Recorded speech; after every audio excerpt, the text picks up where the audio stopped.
Shift work is considered any type of work that would happen during a time frame that's outside of regular working hours.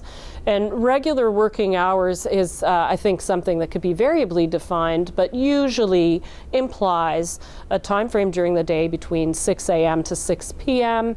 It usually implies an 8-hour workday, 5 days per week of work, and about a 40-hour work week. One of the key points would be the growing understanding of the health effects of shift work that range from the obvious that most people think of, which are, problems with sleep, to diabetes, cardiac effects, and the growing understanding of the link between shift work and cancer, and how light timed at the wrong time at night might partly be contributing to that. Sleep must be continuous and uninterrupted to really be restorative. The ding dong and my neighbor's truck whose car alarm went off yesterday at 5 in the morning, that kind of thing. It's not leading to restorative sleep.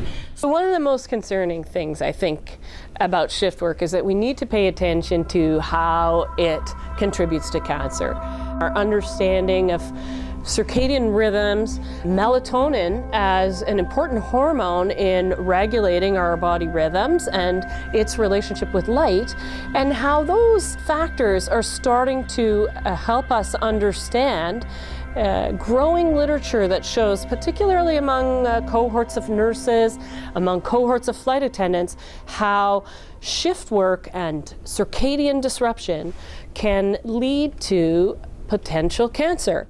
The nurses do shift work.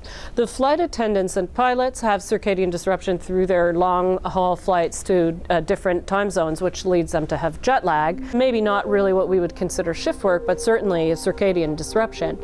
And the most common cancers we're starting to see amongst those groups are breast cancer in the women, and some evidence of colorectal cancers, endometrial cancers, and a little less strong, but still some worth watching data around prostate cancer.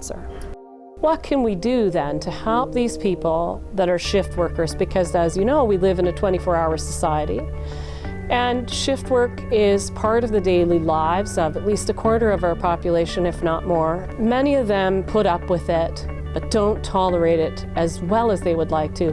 What can we do to help them? There are a number of strategies one can undertake to assist them, some of which include sleep hygiene, and others such as properly scheduling work, including things like clockwise rotation of shift scheduling and making sure there's adequate breaks in between the shifts that people work.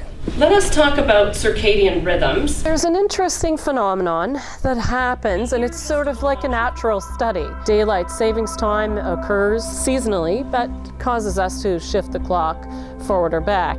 And at these times in Ontario, when we have time changes, particularly in the springtime, we tend to see more accidents, and the accidents rate goes up by about 7% or so. But in Saskatchewan, interestingly, they don't have daylight savings time at all. They stay on the same time the whole year long, and surprisingly, or maybe not surprisingly, based on what we know, they show no changes in their accidents rates through the year. The conclusion from that is even shifting our rhythms by as little as an hour can lead us to have increased risk for accidents, injuries, and we see it in the world of driving your motor vehicle. Sleeping at the right time and sleeping enough is critical for helping people adapt to shift work.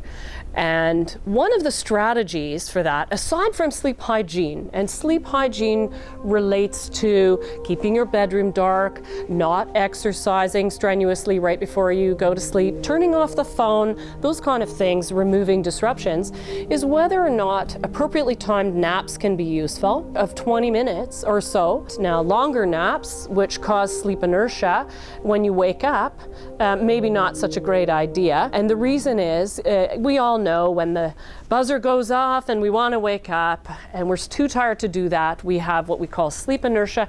That is worse in people that have chronic sleep deprivation. That we could add in about all the different hypnotics and how you sleep and how you wake up and how you control. So the key point is that we need enough sleep And that sleep has to be uninterrupted sleep. But it's not just the amount of sleep that's relevant, it's the time in the circadian cycle. So we need the right amount of sleep at the right time in our circadian rhythm.